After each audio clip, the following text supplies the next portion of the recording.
যাদের যাদের মনে হচ্ছে এখানে আমাদের প্রচুর ব্রেন, তুমি মাধ্যমিক বা উচ্চ মাধ্যমিকের সার্টিফিকেট বা রেজাল্ট গুলো কোথায় রেখেছো একবার আবার খুঁজে বের করো। খুঁজে বের করার পরে চোখটা বড় বড় করে দেখো নাম্বার কত পেয়েছো লকডাউন বাদে। নাকি লকডাউনের সময় সব ফ্রির নাম্বার, লকডাউনের সময় সবাই পাস, হোলসেল পাস। কিন্তু এমনি যারা ন্যাচারালি কষ্ট করে পাস আউট হয়েছো তারা নিজেদের রেজাল্ট একবার দেখার চেষ্টা করবে। এখানে অনেকের ব্রেনে চলছে দাদা এত ট্রেনিং নিয়ে হবে কি, প্রত্যেক দিনই তো একই ট্রেনিং। আমি তাদেরকে বলে রাখতে চাই ওই প্রত্যেক দিনই একই ট্রেনিং যারা যারা মাইন্ডে রেখেছো তারা যদি ট্রেনিং তোমাদের সব জানা আছে, এইখানটায় এসে যদি ওই সেম ট্রেনিংটা দিতে পারো, যা বলবে তাই করবো। কোনোদিন সম্ভব না, পারবে না। আগে এখানে যদি এখন 2000 মানুষ বসে আছে, এই 2000 মানুষ যখন দুটো করে চোখ মানে 4000 চোখ যখন তোমার দিকে তাকিয়ে থাকবে না ফেল ফেল করে, হাত পা কাঁপে, কথা মুখ থেকে বেরাবে না, নামটাও বলতে গিয়ে হাঁকলাবে, হোঁচট খাবে চারবার। এটাই নীতি। এটা আমি ফার্স্ট যখন আমি হলে প্রেজেন্টেশন করতে এসেছিলাম, আজ থেকে আমি আজকে অনেক বছর আগেকার কথা বলছি, 6 বছর আগেকার কথা বলছি। আমি 6 বছর আগে স্টেজ পেয়ে গেছিলাম। 6 বছর আগে প্রথম যেদিন আমি স্টেজ পেয়েছিলাম, এত বড় স্টেজ পাইনি, ছোট্ট স্টেজ পেয়েছিলাম। আমার মনে হয় যে 5 মিনিট কথা বলতে পেরেছি। 5 মিনিট কথা বলার পরে আমি বেরিয়ে গিয়ে আরেকটা সিনিয়রকে বললাম আমি দিতে পারছি না ভাই, তুমি দাও, আমার শরীরটা খারাপ খারাপ লাগছে। কেন? নার্ভাস হয়ে গেছিলাম। আজকে ডেটে এই নার্ভাসটা কাজ করে না। অনেকের মাইন্ডে থাকতে পারে দাদা আমার দ্বারা এই কাজটা হবে, আমি তো ভালো করে কথাই বলতে পারি না, আমি তো এতগুলো মানুষকে কোনোদিন ফেসই করতে পারবো না। আমি তাদের ক্ষেত্রে বলে রাখি এই জার্নিটা একদিন দুদিনের জার্নি না। এই ইন্ডাস্ট্রিতে তোমাকে সাকসেস পেতে গেলে তোমাকে দিতে হবে 10 বছর। এই যে 10 বছর বলে দিলাম, এবার অনেকের অ্যান্টেনা কাজ করবে না। 10 বছর দাদা। শাহরুখ খান বলিউড ইন্ডাস্ট্রিতে কতদিন আছে? বিরাট কোহলি ক্রিকেট ইন্ডাস্ট্রিতে কতদিন আছে? তুমি বড় বড় দিগ্গজকে দেখে নাও, প্রত্যেকে তার ফিল্ডে 10 বছর, 15 বছর, 20 বছর, 25 বছর ধরে আছে। এটা কোনো খুলজা থিম চলছে না। যেদিন আসবো পরের দিন সাকসেস। এখানে যদি কোন সিনিয়র তোমাকে বলছে 1 বছরের মধ্যে গাড়ি চলে আসে, 1 মাসের মধ্যে বাইক চলে আসে, পুরো চিটিংবাজি কথাবার্তা বলছে, এখান থেকে দাঁড়িয়ে বলে দিলাম এইসব প্রলোভনে পা দেবে না। পৃথিবীর প্রত্যেকটা ইন্ডাস্ট্রিতে তোমাকে খাটতে হবে, হার্ডওয়ার্ক করতে হবে, নলেজ নিতে হবে, ডেলিভার করতে হবে। সাকসেস 5 বছর বাদে।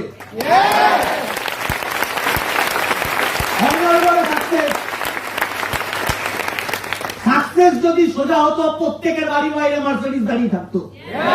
প্রত্যেকের বাড়ির বাইরে মার্সিডিজ দাঁড়িয়ে থাকে না।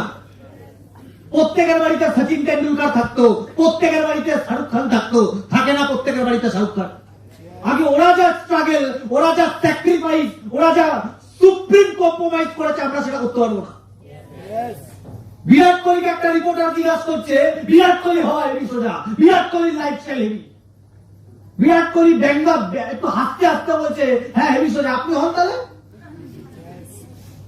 রিপোর্টার বলছে হওয়া সম্ভব। হ্যাঁ কেন সম্ভব না? হন, 4টার সময় উঠুন, 4টার সময় ঘুম থেকে উঠুন, 2 ঘন্টা এক্সারসাইজ করুন,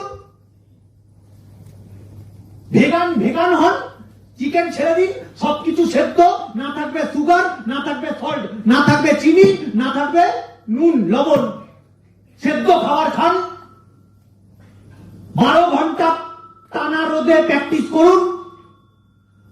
হেরে গেলে 150 কোটি জনসংখ্যার টোন শুনুন। যদি এগুলো ফেস করতে পারেন আপনি হবেন বিরাট কোহলি। বিরাট কোহলির মাথায় 150 কোটি মানুষের প্রেসার থাকে, নরেন্দ্র মোদীর মাথায় 150 কোটি মানুষের প্রেসার থাকে, মমতা বন্দ্যোপাধ্যায়ের মাথায় 10 কোটি মানুষের প্রেসার থাকে। তুমি ডায়লগ মেরে দেবে মমতা মোদী সালা কিছু করে না, আরামসে বলতে পারো। তুমি 10 কোটির পেশেন্ট নিয়ে দেখো, 10 কোটি মানুষ তোমাকে রাত দিন খিস্তি দেবে। এখান থেকে এই যদি এরকম ডাউন খেয়েছে, উল্টো পাল্টা বলা চালু, যা ইচ্ছা হতে পারে। দেশের অর্থনৈতিক ব্যবস্থা খারাপ। অনেকে বাড়িতে বসে বসে একটা মানে ফালতু চায়ের দোকানে বসে একটা এইটুখানি চায়ের কাপ নেয়, দুটো বিড়ি খেতে খেতে দেশের রাজনীতি নিয়ে চর্চা করে। না, দেশের রাজনীতি খারাপ, দেশের অর্থনৈতিক। ভাই, তুমি তোমার বাড়ির অর্থনৈতিক ব্যবস্থাকে দেখো। তুমি দেশের রাজনীতি বাদ দাও, দেশের অর্থনীতি বাদ দাও। অ্যাকাউন্ট ছাড়া মাইনাসে আছে, ও মোদী মমতা নিয়ে আলোচনা করছে। কত বড় গাধা! আমি কথাটা বলতে পারছি, ইয়েস অর নো? এখানে যদি কোনো দয়া করে কোনো বোদ্ধা ব্যক্তি বসে আছেন, দয়া করে উঠে চলে যান। আমি যে এখন শুরু করবো জানা, ধিপ ধাপ লাগবে।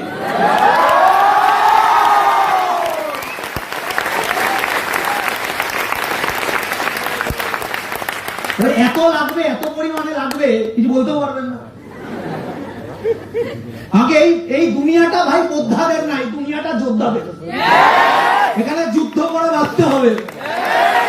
আপনি যদি যুদ্ধ করতে পারবেন বেঁচে থাকবেন, যুদ্ধ করতে পারবেন না আপনাকে কুচলে বেরিয়ে যাবে।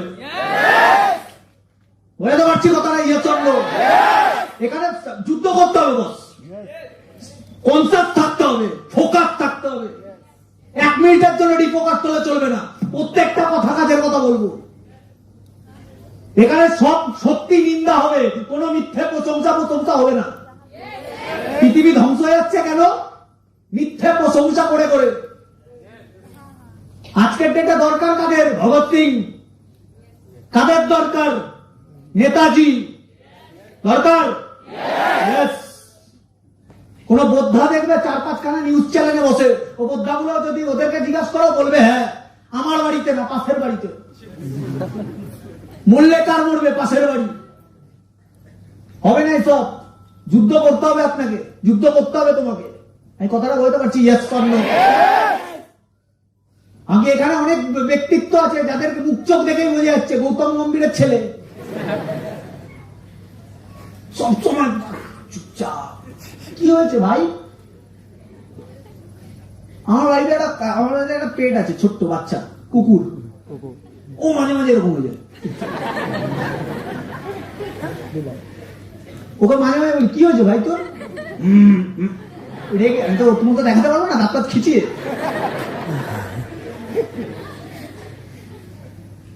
ভগবানও ভাবে এদের কি কোষ্ঠকাঠিন্য, প্রবলেম কি বস?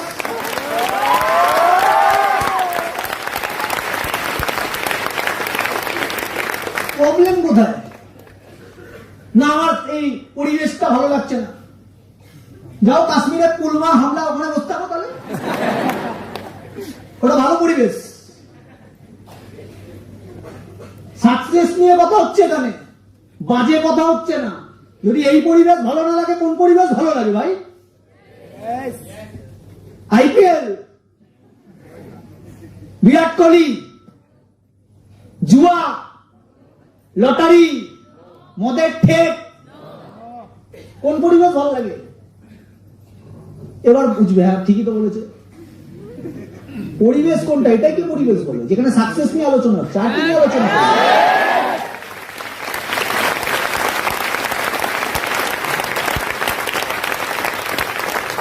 কেন বললাম এই কথাটা? কেন বললাম এই কথাগুলো? যাদের মনে হচ্ছে না যে আমি না লাইফে ভালো নেই, আমি তাদেরকে একটা কথা বলবো, যদি ভালো নেই এটা ফিল হচ্ছে, একবার যে কোনো গভর্নমেন্ট হসপিটালের এমার্জেন্সি ওয়ার্ডে ঢুকে আসুন। যে কোনো গভর্নমেন্ট হসপিটালের এমার্জেন্সি যে রুম, ওই এমার্জেন্সি রুমে ঢুকে আসুন। তারপর বুঝবেন আপনি ভালো আছেন না, আপনি কতটা ভালো আছেন। কোন আইসিইউতে ঢুকুন, কোন শরীরে তেজ নেই, অক্সিজেন নিয়ে শুধু আছে, কিচ্ছু জানে না কোথায় আছে। কারোর হাত কেটে বাদ হয়ে গেছে, কারোর মাথা ফ্র্যাকচার, নার্স দেখছে, ডক্টর নেই, রক্ত ভেসে যাচ্ছে, শুধু ব্যান্ডেজ করে ফেলে রেখেছে, বেড নেই, নার্স আছে, বেড নেই, ডাক্তার শুধু রাউন্ড মেরে যাচ্ছে, পেশেন্ট কাতরাচ্ছে পড়ে পড়ে। তখন বুঝবেন আপনারা আমরা কত ভালো আছি। যার আজকে কিছু করেনি, জেলে পড়ে আছে, সে ভালো আছে, আমরা ভালো আছি, আমরা ভালো আছি। যে আজকে কিছু করেনি, থানায় আছে, সে ভালো আছে, আমরা ভালো আছি। যে আজকে জানে না তার ছেলে আজকে মৃত্যু হবে, সন্ধ্যাবেলা তার ছেলের মৃত্যু হয়েছে, মারা গেছে, খবরটা যখন পাবে কে ভালো থাকবে? আমরা না তারা? আমরা সুস্থ। ভগবানের কাছে প্রে করো, ধন্যবাদ জানাও, কোটি কোটি ধন্যবাদ। কিসের ধন্যবাদ? আমাকে ব্রেন ভালো দিয়েছে, হাত পা ভালো দিয়েছে, চোখ ঠিকঠাক দিয়েছে, শুনতে পাই, বলতে পারি, খেতে পারি, অনুভব করতে পারি, টাচ করলে সুস্থ আমরা। যে ক্যান্সারের রোগী সে বেশি ভালো আছে না আমরা বেশি ভালো আছি? আমরা ওপরওয়ালাকে দুহাত তুলে ধন্যবাদ জানাও। এটা আমরা ফিল করি না। আমরা ওপরওয়ালাকে যাই কিছু হবে ওপরওয়ালাকে উল্টো পাল্টা, তুমি এরকম জীবন দিয়েছো কেন, এত ফালতু আমার লাইফ কেন, আমার সাথেই এরকম ঘটছে কেন? তোমার সাথেই ঘটছে কারণ তুমি কিছু করেছো, তোমারই পাপের ফল তুমি পাচ্ছ। আমি কথাটা ক্লিয়ার করতে পারছি? দাদা সব বোর্ড আছে, বোর্ড তাহলে বোর্ড আছে কিনা লাগবে আমার। কারণ আমি আরেকটা কথা বলি, বুদ্ধিমান ব্যক্তিরা কোথায় যায়? বুদ্ধিমান ব্যক্তিরা, আমি একটা পুরাণ থেকে একটা বুদ্ধিমান ব্যক্তির কথা বলছি, হিরণ্যকশ্যপ চিনি? হিরণ্যকশ্যপের নাম শুনেছি? এই হিরণ্যকশ্যপ একবার ভগবান ব্রহ্মার তপস্যা করেছিল। তপস্যা করে কি চেয়েছিল? অমরত্ব। ব্রহ্মা বলছে অমরত্ব হবে না, তাহলে অন্য কিছু চা, অমরত্ব দিতে পারবো না। ও তখন বুদ্ধি খাটিয়েছে। বুদ্ধি কি বুদ্ধি খাটালো? যে আমি না দিনে মরবো না রাতে মরবো, আমাকে না কোনো মানুষ মারতে পারবে না কোনো পশু মারতে পারবে, আমি না ঘরে মরবো না বাইরে মরবো, না আকাশে মরবো না পাতালে মরবো, না অস্ত্র দিয়ে মরবো না শস্ত্র দিয়ে মরবো, কিছু করে যাতে আমাকে না মারে। ব্রহ্মা কি করলো? একটু ভাবলো, ভাবার পরে ব্রেনে আসলো নারায়ণ তো আছে, ম্যানেজমেন্ট টিম সামনে নেবে, চল তথাস্তু, তোকে তথাস্তু দিয়ে দিল। ও নিজেকে কি ভাবা চালু করে দিল?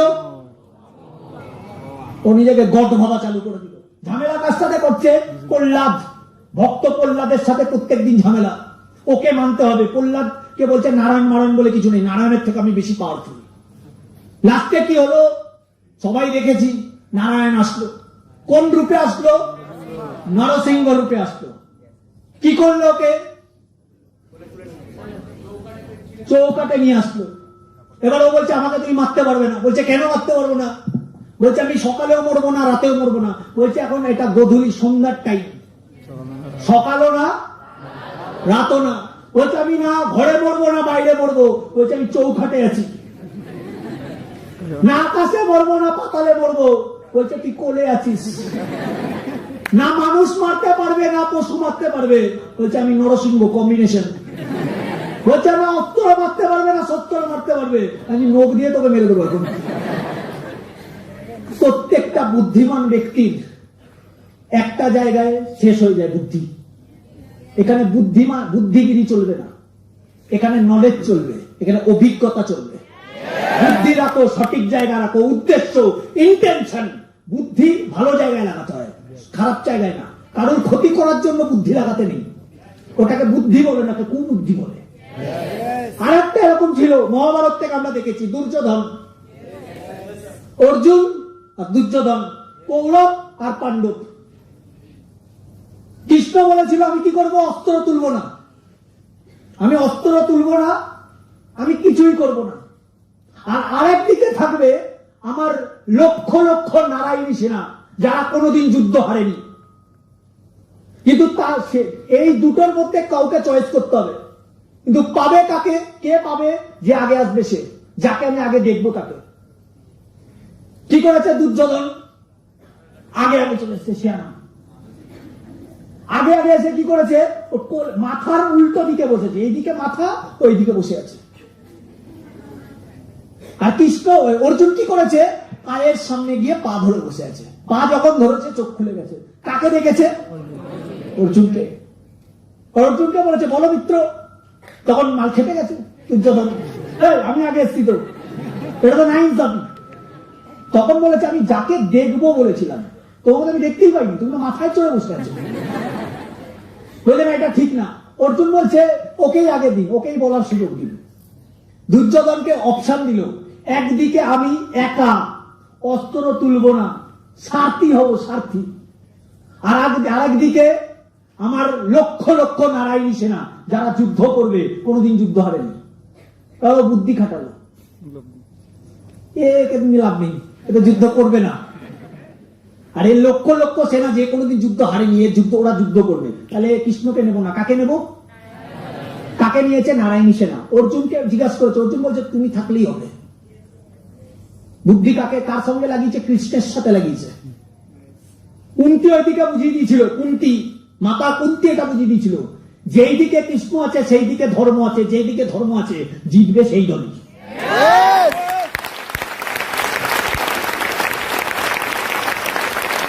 তার মানে আমি এখানে বোঝাতে চাইছি, বুদ্ধি পড়ে, কুবুদ্ধি অন্য জায়গায় লাগাবো, এখানে বুদ্ধি লাগাও। লাগাও বুদ্ধি, ভগবান ব্রেন দিচ্ছে, বুদ্ধি লাগাও সঠিক জায়গায়। আমার একটা কথা যদি মনে হচ্ছে ইলজিক্যাল, সামনে দাঁড়িয়ে বলবে এটা ইলজিক্যাল কথা। সবাই হাততালি মারছে বলে মারবে না, বুঝবে, তারপর যা মনে হয় রেসপন্স দেবে। ইয়েস বানো, বুঝতে পারছি কথাটা? Yes or no? তাহলে ট্রেনিং শুরু করা যাক। রেডি? রেডি?